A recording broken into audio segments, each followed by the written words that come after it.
Today, we're going to discuss Discography 2020. So for this project, it's 40 tracks plus a couple of more singles that I have released over the years. You're going to get the wave, the MP3, the lyrics, and the instrumentals for the 40 tracks that was specifically for this project. The majority of these tracks, hence the name Discography 2020, was all recorded in the year 2020 when the world shut down, and they were all released in 2021. So the backstory of this is the world shut down. I wanted to give YouTube another attempt, and I wanted to release music, right? What I did was I bought the Sony a6400. So that's when I went from using an iPhone 4 and an iPhone 5 to an actual camera. So when you start seeing these videos of me making these records, that's when you see the quality of the YouTube videos make a huge jump to full HD and 4K. The goal for this project was to record an album and try to do the Rust model, meaning release a single every week for a whole entire year. That was the goal. Plus, what I thought I had an edge on was I was going to do a tutorial of me making every record. So you can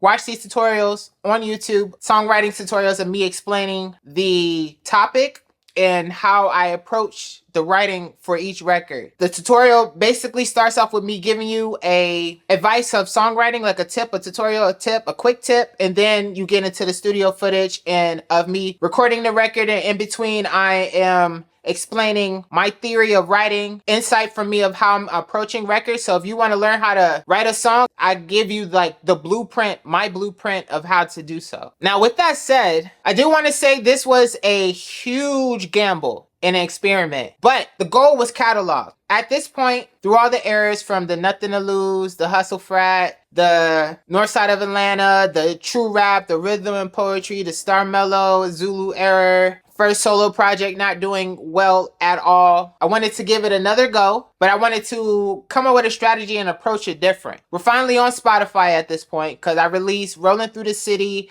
and I released African American through TuneCore. I had got wind of another service called DistroKid. On DistroKid, it was $20 for a whole entire year, and you can upload as much as you want to. At this time, TuneCore, you had to pay for each single or each album, and it was expensive. And there was like, with both platforms, there's no help after that. They're just going to distribute it to how many platforms that they can distribute to. I wanted to switch from TuneCore because I couldn't afford it if I wanted to do it this way. Because it's like, I believe it was like $10 a single, and I wanted to do 52 singles. So that would have been a massive amount of money I would have been having to give up to do that with no help on marketing, no nothing. Like I would have had no money after that. So when I heard of DistroKid, $20, upload as much as you want to. Thought it was a good idea, and that's what I did. For this project, I just every day for almost 3 months, I recorded every day. And then it took me like a month to put all the studio footage together. I took breaks in between, like every 3 weeks I took a break. I took a weekend off and just slept. Because I mean, going from working 10 hours a day to working until about,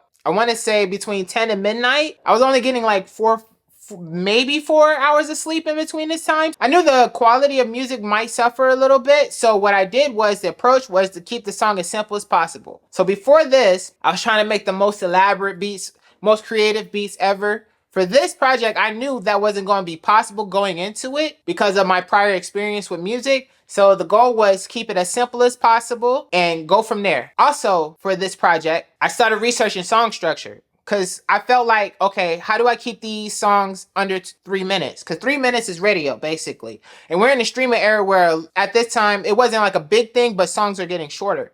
So that's how I discovered what the pop structure was. Before this, making music, I did whatever structure I thought of sounded, or how the flow was just gonna go. I was winging it this whole time. There was no song structure whatsoever this whole entire time. So my whole career up to this point, there's no song structure. That's why in my earlier career, there's 16 bar verses, and then there's 12 bar verses and 8 bar hooks. And then it just went from 12 and 12, so 12 bar verses with 12 bar hooks.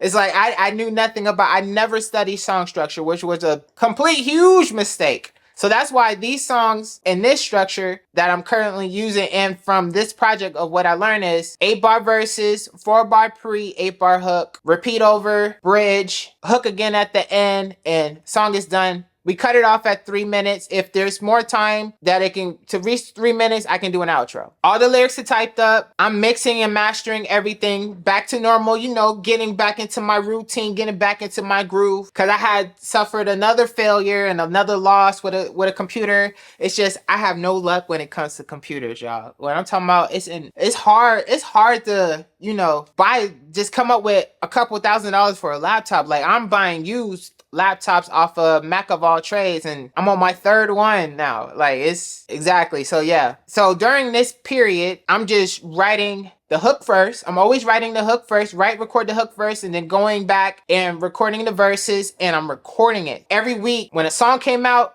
the tutorial also came out on the same day. And I did that for a whole entire year. And that was my version of the Rust model. I absolutely need to be recording at all times. And this was a good way for me to get back into writing because I took a little break because, you know, album not doing good. So I took a little break, got my confidence back, was like, nah, I can do better. Leveled up, and that's how this whole project came to be. So there's no features for the most part. I'll tell you about that a little bit later, what's going on, what came after this, towards the end of this, making this project. And then that's how this came to be. So judge it for what it is. That's why there's no real album out there with all of these songs on there. It wasn't meant for that.